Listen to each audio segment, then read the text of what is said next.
कितने गरीब ऐसे हैं जिन्होंने महंगाई की वजह से आज तक बच्चों को सेब नहीं खिलाया। कितने गरीब बच्चे ऐसे हैं जिन्होंने आज तक सेब को खाकर नहीं जाना। जब कभी बाप से कहते हैं अब्बा कभी हम भी सेब खाना चाहते हैं, वो बाप जो सुबह से शाम तक मजदूरी करके 400 रुपए कमा के लाता है, लेकिन उससे लाने से पहले 300 रुपए के राशन के लिए 300 रुपए की जरूरत होती है। वो सोचता है क्या किया जाए, तो बच्चे घर में बैठे हैं, 300 रुपए राशन के लिए बचाए, 100 रुपए उस गरीब ने सुबह से शाम तक की मजदूरी के एक जेब में रखे। सेब वाले के पास आया, पूछा क्या रेट है, खाने की इजाजत नहीं देता। इस्लाम किसी पे जुल्म की इजाजत नहीं देता, इस्लाम किसी को धोखे की इजाजत नहीं देता।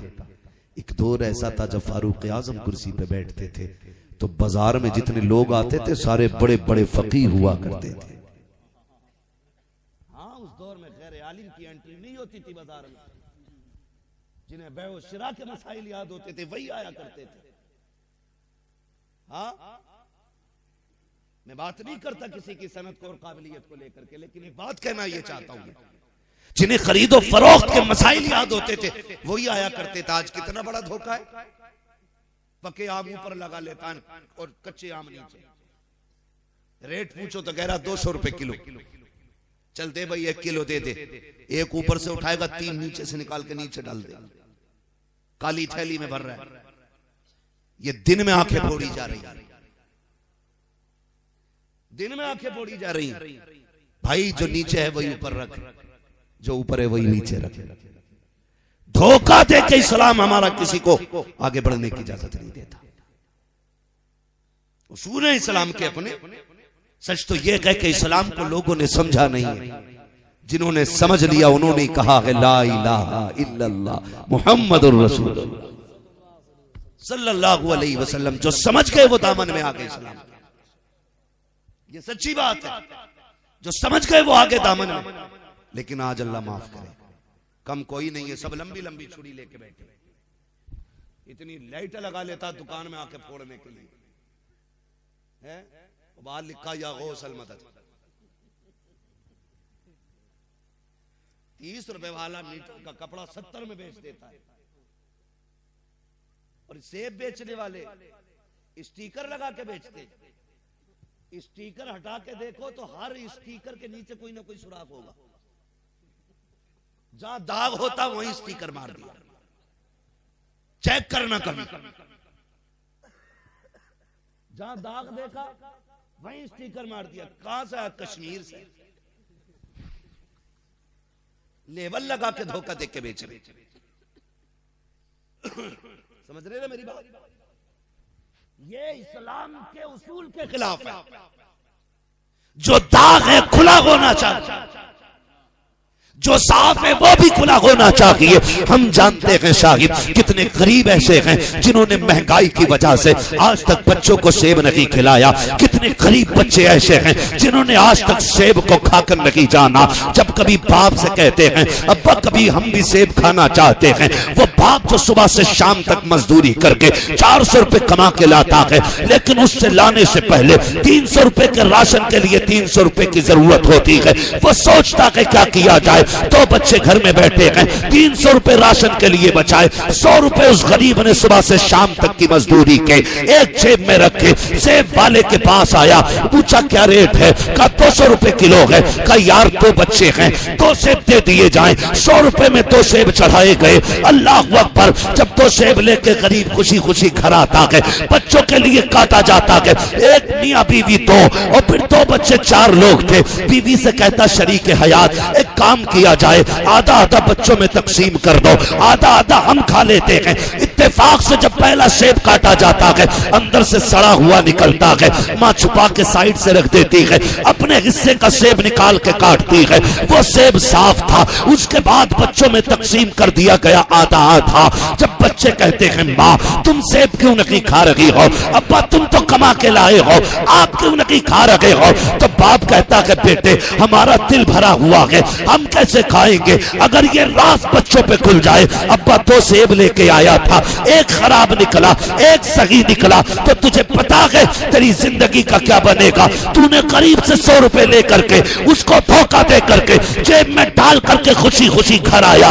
मैं 50 रुपए का धोखा दे आया हूँ, 50 रुपए के सेब में मैं तो 1.5 100 में दे के आया हूँ। और तुम्हें खुदा का वास्ता तुम्हें क्या लगता है ये 200 रुपए या 100 रुपए तेरी नस्लों को आगे बढ़ाएंगे। जैसी कला सेब देख करके गरीब की आय निकलेगी, अल्लाह उस आय के बदले में तेरी नस्लों का बेड़ा गर्क कर डाले। हाँ, धोखा दे करके लोगों की आय से बचा करो।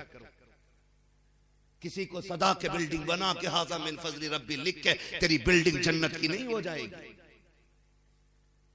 छप्पर में रहे मगर हलाल के छप्पर में रहे। चटनी खा हराम की नहीं हलाल की खा। हराम के मुर्गे लेके डूब जाते हैं, हलाल की चटनियां बंदे को आसमान तक पहुंचा देती। तो नीयत ही खराब है, कोई डर ही नहीं, दे दबा दब है, जिसका मौका लग जा रहा वही काट दे रहा। अच्छा बेचने वाले नहीं, खरीदार भी कम नहीं है, कम खरीदार भी नहीं है। आके पूछेगा साबिर साहब क्या रेट दिया है, ये कहेंगे 50 को, महंगा है। अगले वाले पे जाके पूछेगा तुमने क्या रेट दिया, बोले तुम बताओ क्या लोगे, बोले वो तो 45 को कह रहे हैं साबिर साहब,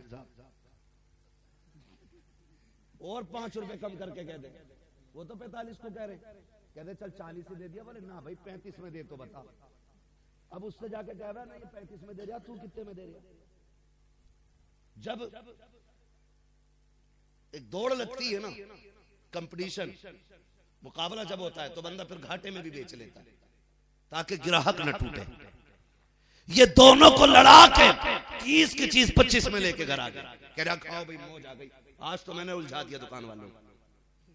हिसाब से खाना अगर पेट में दर्द हो गया तो बजाय 5 रुपए के 5000 अल्लाह 1 मिनट में लगवा देगा। 1 मिनट में लग जाएंगे। लोग कहते हैं बड़ा कड़वा बोलता है, बात कड़वी नहीं है, बात सच्ची है भाई। बुरा ना मानिएगा, कम तोलना कम नापना ये आपको सुकून नहीं देगा। हलाल के 2 रुपए हो अल्लाह सुकून अता फरमा देता है। मैं एक शेर अक्सर पढ़ा करता हूं, बड़े अच्छा किसी ने लिखा था, फुटपाथ पे सो जाते हैं अखबार बिछाकर, मजदूर कभी नींद की गोली नहीं खाते। क्यों?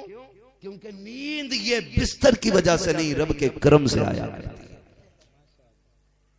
अगर बिस्तरों में नींद होती तो गरीब कभी नहीं सो पाता और अमीर कभी उठ ही नहीं पाता।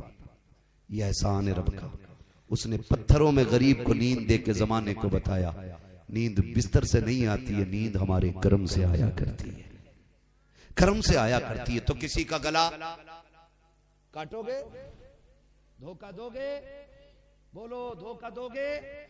इधर वाले क्यों नहीं बोल रहे, सारे दुकानदार बैठे हैं क्या? किसी के साथ धोखा नहीं करना है, किसी के साथ जाती नहीं करनी है। हलाल के लुक्मे खा, अल्लाह दुआओं में असर देगा। फिर इधर तू तड़पेगा, खबर मदीने वाले को हो जाएगी। आवाज तू देगा, मदद को फरिश्ते आएंगे। लेकिन जब चटोरी जबान ने हमेशा हराम के लुक्मे खाए तो फिर मदद किधर से आने। जानते हो गरीब नवाज कुरान पढ़ते थे, लोग खींचे चले आते थे।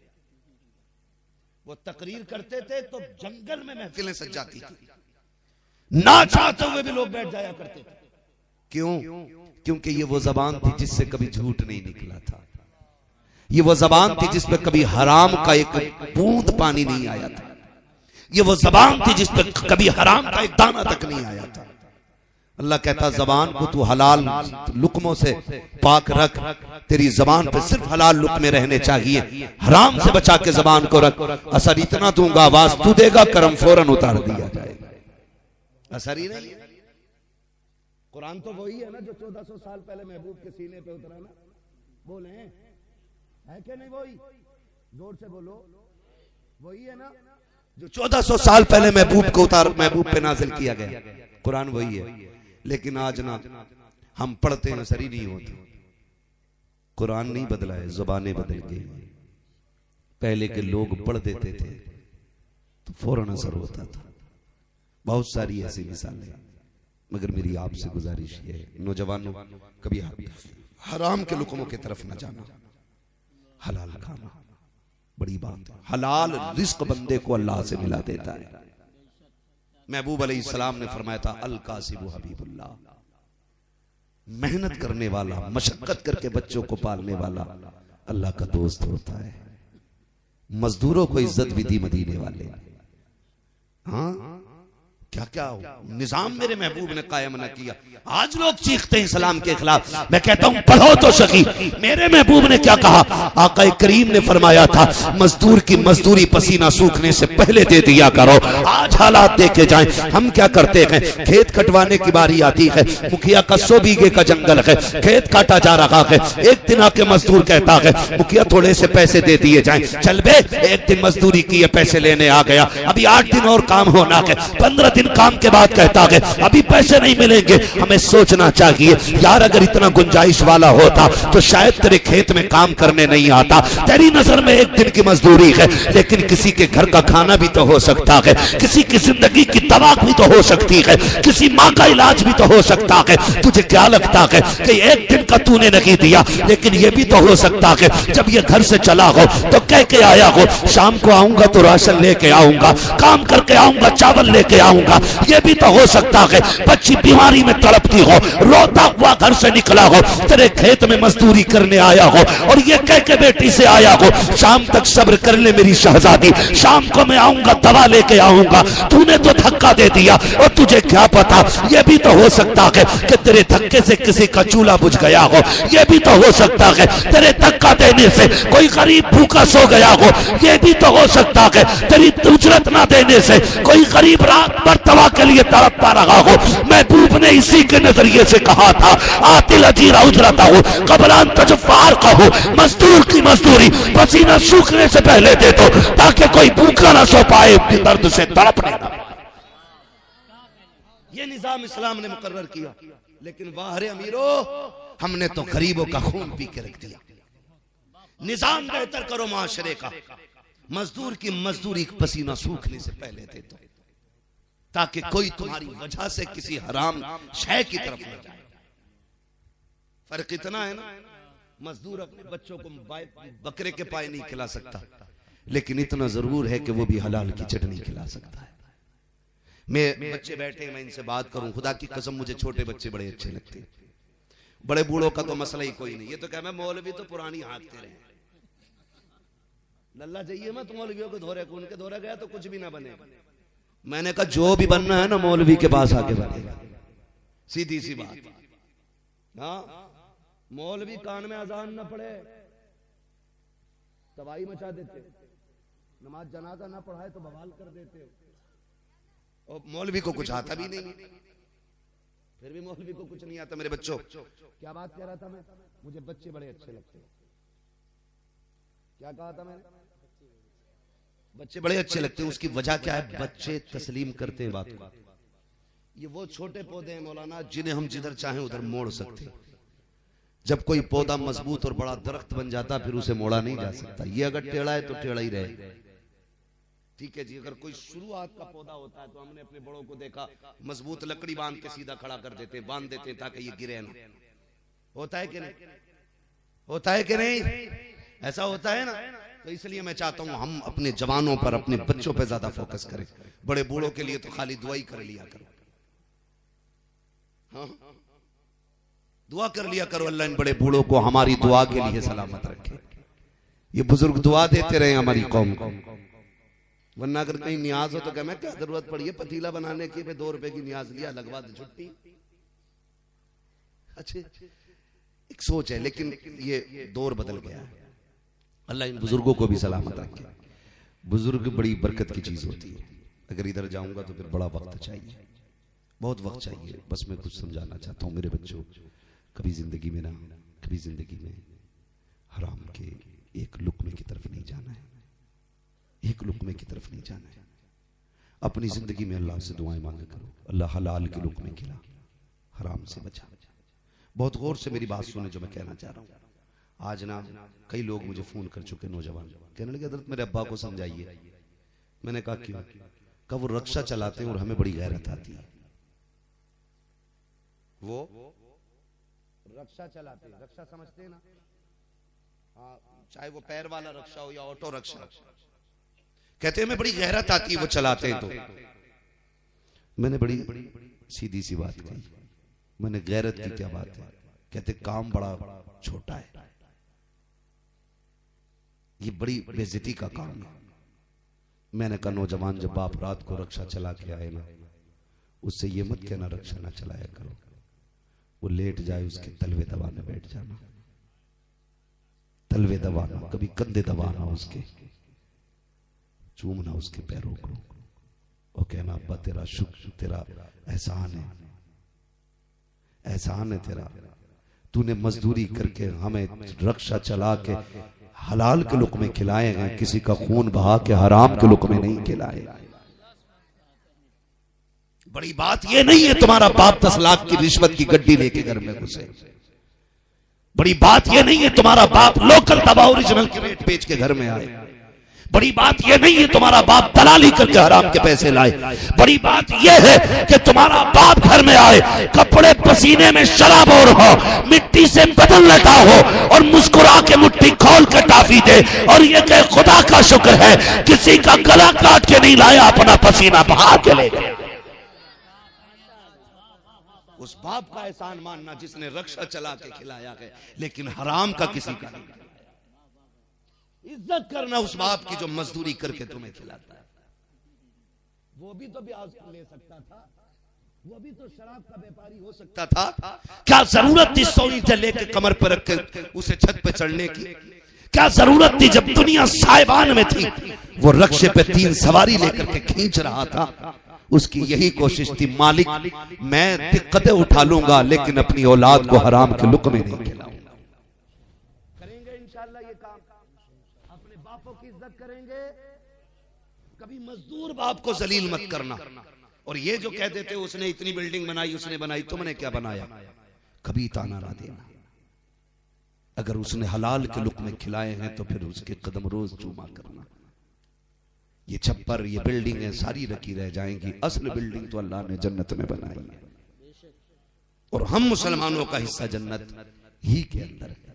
ये जितने भी अल्लाह वाले हैं ये यूं ही अल्लाह वाले नहीं बने, इन्होंने हराम लुक़मों से ज़बानें बचाई हैं तो अल्लाह ने इन्हें तकवा अता फरमाया है। और जब तकवा इनकी फितरत में आया है तो फिर करामत का नूर बख्शा गया है। और जब करामत का नूर आया है तो फिर लोगों की भीड़ लगती है। सबसे ज्यादा जरूरी है कि हम अपनी जात को मुत्तकी बनाएं। करेंगे कोशिश इंशाअल्लाह। सारे बोलो और जोर से बोलो। एक बच्चे की मुझे बात याद आ रही। एक बच्चा था, मस्जिद में जाया करता ना, तो उस बच्चे की नजर इतनी तेज थी कि वो चप्पल जो थे आधे अलग कर देता था। आधे चप्पल अलग, आधे अलग। और जब नमाजी नमाज पढ़ के निकलते थे उससे पूछते थे ये क्या किया, तो वो कहता था ये जन्नतियों के चप्पल हैं, ये जहन्नमियों के चप्पल हैं। वो जूतियां देख के बता देता था कि ये जन्नती के जूते हैं, ये जहन्नमी के जूते। बातों लोगों में चर्चा होने लगी। एक बड़ा दानिश्वर था, उसने कहा इसकी दावत करो मेरे घर। उसको जब दावत खिलाई गई, अगले दिन फिर मस्जिद में आया, उससे पूछा, उसने खड़े होकर बता सकता है कि इसमें कौन सा जूता जब जन्नती का और कौन सा जहन्नमी का? उसने कहा मुझे नजर नहीं आ रहा है। कल तक जो एक नजर में बता देता था ये जन्नती के जूते हैं, ये जहन्नमी के, आज क्यों नहीं देख पा रहा है? तो जिसने दावत की उसने कहा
मेरे बच्चों, बाप की खिदमत का एतराफ किया करो। ये अल्लाह वाले हैं, अल्लाह वाले। पूरी जिंदगी इन्होंने हलाल के लुक़्मे खाए, किसी का हक नहीं खाया। वो किसी ने पूछा ना एक जूती गांठने वाले से, सुना है यार तू अल्लाह का वली है? कहा हाँ। कहा बता तुझे ये विलायत कैसे मिल गई? उसने कहा मैंने जूते साफ करते करते विलायत पा ली है। जूतों में विलायत? हम तो ये सोचते थे आधी रात तक मुसल्ले पे खड़े रहो, 365 दिन में कम से कम 250 रोजे रखो तब विलायत मिलेगी। हम तो ये सोचा करते थे, तुझे कैसे मिल गई? उसने कहा जब भी कोई जूते पे पॉलिश कराने आता तो मैं उससे 50 पैसे लेता और फिर दो बुरुश इसलिए ज्यादा मारता अपनी तरफ से क्योंकि वो मदीने वाले का उम्मती बनता है। हुजूर की निस्बत से मारे हुए 2 बुरुश, कहते आज मुझे वली बना गए। यार अगर हुजूर की निस्बत से मारे हुए 2 बुरुश जूतों पे बंदे को वली बना सकते हैं तो हुजूर का उम्मती समझ के किसी को इज्जत दोगे तो अल्लाह तुम्हें क्यों नहीं वली बनाएगा? भला सोचे करो दूसरे का, तुम्हारे साथ भला होगा। बुरा सोचोगे तो फिर तुम्हारे साथ भला। मेरी मां बहनें बैठी हैं, इनसे मैं हाथ जोड़ के गुजारिश करूंगा, तुम्हारा शौहर अगर खिलाफे उसूल पैसा घर में लेके आए तो हाथ रोक के पहले पूछा कर ये पैसा बाद में खर्च होगा, बता लाया कहां से? हराम कहो तो मुंह पे मार दे, कहते हिसाब मुझे देना है, मेरी कब्र में तू नहीं आएगा। इस घर में रोटी तभी बनेगी जब हराम के नहीं हलाल के लुक़्मे लेके आएगा। मेरी मां बहनों, तुम मजबूत हो जाओ तो खालिद बिन वलीद तुम्हारी गोद में आया है, मोहम्मद बिन कासिम तुम्हारी गोद से आया है, तारिक बिन जियाद तुम्हारी गोद से आया है, फारूक आजम तुम्हारी गोद का है, उस्मान गनी तुम्हारी गोद का है, हैदर कर्रार तुम्हारी गोद का है, शहीद करबला तुम्हारी गोद का है। और आगे बढ़ू, गौसुल बरा तुम्हारी गोद से मिला है, साबिर पाक तुम्हारी गोद से मिला है, ख्वाजा मोइनुद्दीन तुम्हारी गोद से मिला है, आला हज़रत तुम्हारी गोद से आए हैं, मुफ्ती आजम तुम्हारी गोद से आए हैं, ताजुश शरिया तुम्हारी गोद से आए हैं। अगर तुम अपार सा बन जाओगी आज भी वली तुम्हारी गोद से पैदा होना शुरू हो जाएगा। इसलिए मेरी बहनों कोशिश करें, आप कोशिश करें कि अपने घर के अंदर हलाल लुक़्मों का एहतमाम करें। हम क्या, तुम्हारे शौहर क्या, खुदा की कसम, और तुम क्या, कायनात में कोई बेटी फातिमा ज़हरा जैसी नजर नहीं आती है। हाँ, और बंदा शेरे खुदा जैसा आप देखो, खुदा की कसम, खातून जन्नत ने दिया ना चादर बेचने के लिए, जाओ ले जाओ, वो चादर बेच के कुछ ले आओ। गए, मैं तफसील से नहीं बस मुख्तसर अंदाज में समझाना चाहता हूँ। गए, चादर बेची, जरूरत से ज्यादा, फिर आपने ना तिजारत कर ली, वो जो कोई ऊँट लेने बेचने का मसला पूरा वाकया आ गया होगा जहन में। वापस आए, जब हाथ में गोद में ला के पैसे डाले ना, खातून जन्नत जानती है अली चोर नहीं हो सकते, क्योंकि वली अली वलियों के इमाम है। अली, जोर से बोलो, अली वलियों के इमाम। ये तो चोरी नहीं करेंगे लेकिन फिर भी तकवा देखिए। खातून जन्नत ने कहा था अली मेरी चादर तो इतने की नहीं थी जितने तुम लेके आए हो पैसे, ये कहां से लाए हो? हजरत अली मुस्कुराए, फरमाने लगे चादर तो तुम्हारी 4 रुपए की थी, 4 दिरहम की थी, लेकिन मैंने अल्लाह से तिजारत कर ली, ये जो पैसा है ना ये तिजारत के नफे में मिला। तो ये जिम्मेदारी बनती है हर बहन की, जरूरत से हिसाब से ज्यादा पैसा है तो पूछे जरूर कहां से लाया, किसी का दिल दुखा के तो नहीं लाया, किसी यतीम की जमीन पर गलत साइन करके तो नहीं आया, किसी गरीब का हक खा के तो नहीं आया गया। अगर ऐसा हो तो फेंक दे, वरना ये पैसा पूरी जिंदगी रुलाएगा। अल्लाह वालों की जिंदगी को देखो, किरदार को देखो। फरमाया गया या अय्युहल्लज़ीना आमनुत्तकुल्लाह व कूनू मअस सादिकीन, ईमान वालों अल्लाह से डरो। डरने का मतलब क्या? जो अहकाम उसने नाफिज किए हैं उन पे अमल किया जाए, जिनसे रोका गया है उनके करीब तक न जाया जाए, ये अल्लाह से डरने का मतलब है। व कूनू मअस सादिकीन का मतलब ये है अल्लाह वालों से प्यार करो, मोहब्बत करो, इनकी निस्बतों में मजबूती से जुड़े रहो, इसलिए कि आपने अमल भी कमा लिया, नेकियां भी कमा ली, पारसा भी रखे। अब अल्लाह वालों के दामन की इसलिए जरूरत है ताकि ईमान, शैतान तुम्हारे नेकियां और तुम्हारे ईमान की चोरी ना कर सके। जहां अल्लाह वाले होते हैं वहां शैतान की रसाई फिर वो छीन ही नहीं सकता है, क्योंकि अल्लाह वालों का पहरा रहा करता है दिलों पर, अल्लाह वालों का पहरा रहता है। इसलिए मेरे भाइयों, पूरी जिंदगी कोशिश ये कीजिएगा हराम से बचना है, हलाल खाना है, लोगों के साथ धोखा नहीं करना है, इस्लाम की जो तालीम है उस पर अमल करना है। हमारे पास कसरत से पैसा है, बच्चों के लिए स्कूल कायम करने के, बेटियों के लिए एक महज़ब तालीम का एक इदारा कायम करना है। और अपनी कौम में अगर गरीब बच्चा पढ़ना चाहता है, गुर्बत की वजह से आगे नहीं बढ़ रहा है, तो अपना पैसा खर्च करके उसे डॉक्टर इंजीनियर बनाना है, ताकि उसके जरिए किसी के घर का चिराग बुझे ना, बल्कि बुझते चिराग उसके जरिए घर में जलना शुरू हो जाए। अल्लाह ताला हमें और आपको मुस्तफा जान रहमत की शरीयत पे अमल करने की तौफीक अता फरमाए। बच्चों हुए अगलात उनको माफ फरमाए। रब कायनात जिंदगी ने दिया साथ, फिर होगी मुलाकात, चमन रहा फूल खिलेंगे, जिंदगी रही फिर मिलेंगे, मुसाफिर हम भी मुसाफिर हो तुम भी, किसी मोड़ पर फिर मुलाकात होगी। फकीरान आए सदा कर चले, सदा खुश रहो ये दुआ कर चले। सारे लोग कलमा शरीफ पढ़ लीजिए। अल्लाह सलामत रखे, बड़ी खुशी हो रही है खुदा की कसम।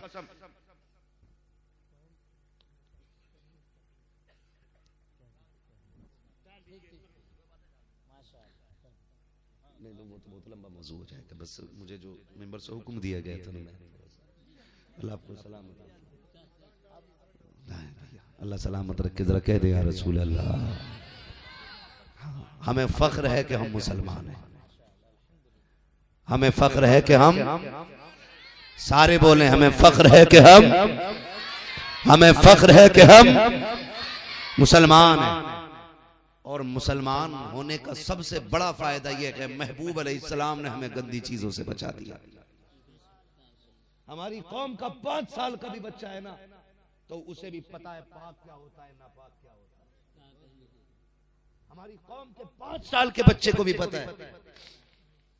कभी देखो ना जुमे के दिन छोटे बड़े सारी नमाज पढ़ने जाते, सभी नमाज पढ़ने जाते, तो जब बच्चे नाली कूदते हैं ना, देखना ऐसे कपड़े समेट लेते ऊपर, और कितनी एहतियात से नाली कूदते, कितनी एहतियात से नाली कूदते, और ऐसे सिमट के नाली के पास से, किसी घर से नाली में पानी गिर रहा हो तो बच्चा यार निकल के चला जाना चाहिए, लेकिन यही बच्चे जब निकलते यूं कपड़े बचा के नाली के पास से गुजर रहे हैं। मेरे बच्चे, मेरे शेर, मेरे शहजादे, बता तो सही यार, तू इतना छोटा है, तुझे क्या पता है, तू कपड़े क्यों समेट के चल रहा है। कहेगा मौलाना नहीं जानता, ये नाली का पानी नापाक है, ये जो पानी गिर रहा है इसकी छींटे नापाक है, अगर मेरे कपड़ों पे लग गई तो मेरे कपड़े नमाज के नहीं रखेंगे, और मैं अल्लाह के घर में जा रहा हूँ, वहां नापाक नहीं जाया करते, वहां पाक जाया करते हैं। अब मुझे बता तो सही, अगर इस छोटे बच्चे को पता है कि पेशाब नापाक है, नाली नापाक है, गोबर नापाक है, तो जवान तुझे क्यों नहीं पता है कि शराब नापाक है, नशा हराम है। तुम शादियों के नाम पे नशे करते हो, शादियों के नाम पे शराबें पीते हो। याद रखना, अगर जन्नत मस्जिद में जाने के लिए पाक होना जरूरी है, तो जन्नत में जाने के लिए भी पाक होना जरूरी है। क्या करे, क्या खूबसूरत पैगाम दिया। नारे तकबीर, नारे रिसालत, उर्से मुक़द्दस, फैज़ाने औलिया इकराम, शहीद आज़म कॉन्फ्रेंस, मुफ्ती हम्माद रज़ा साहब क़िबला। नारे तकबीर, नारे रिसालत। नहीं मेरी कौम के नौजवानों, ये जो नशा है ना, ये तुम्हारी नस्लें तबाह करेगा, तुम्हारी जिंदगी तबाह कर देगा।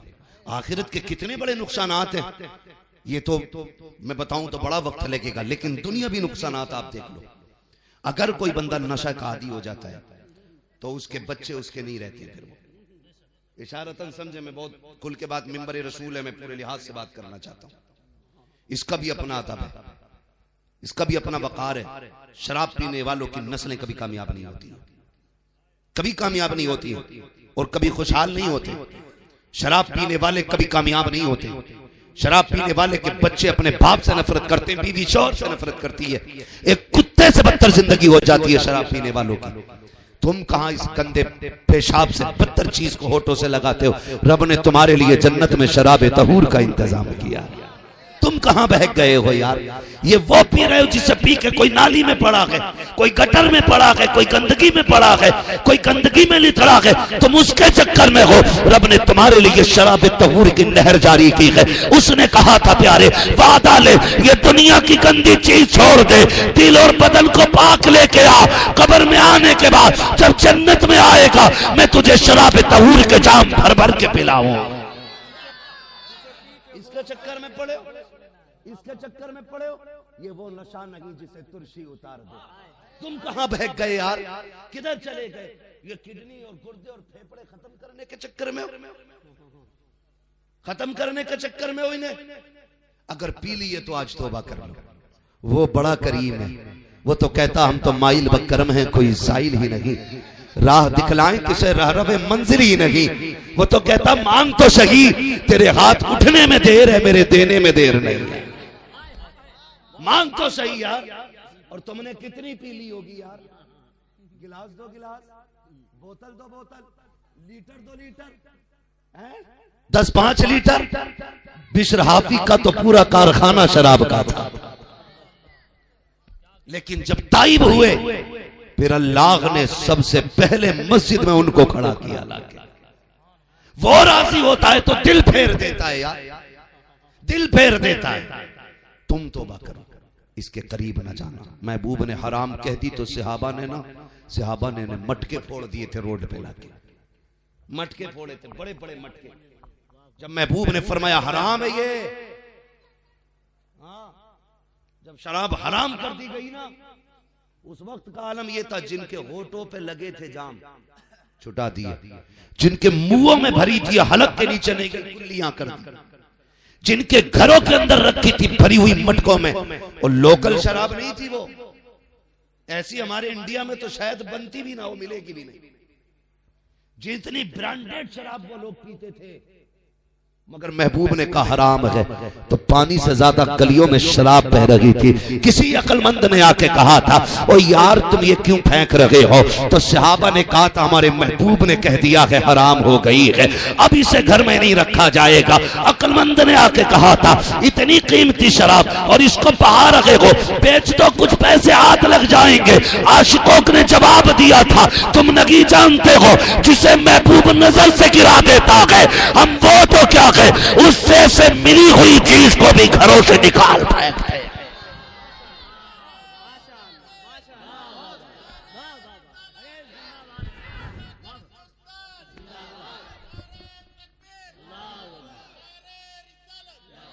मेरी कौम के नौजवानों, नशा करते हो तो बंद कर दो, अज़ाब बड़ा सख्त है। कब्र में पहुंचेगा ना शराबी, इतनी तेज प्यास होगी ना कि अल्लाह तश कहते कहते जबान लटक जाएगी। पानी मांगेगा, पानी, जानते हो पानी के बदले में उसे जहन्नमी बिच्छुओं का जहर का डंक का जहर दिया जाएगा, और इतना जहरीला जहर होगा वो अगर जमीन पे डाल दिया जाए तो जल के राख हो जाए।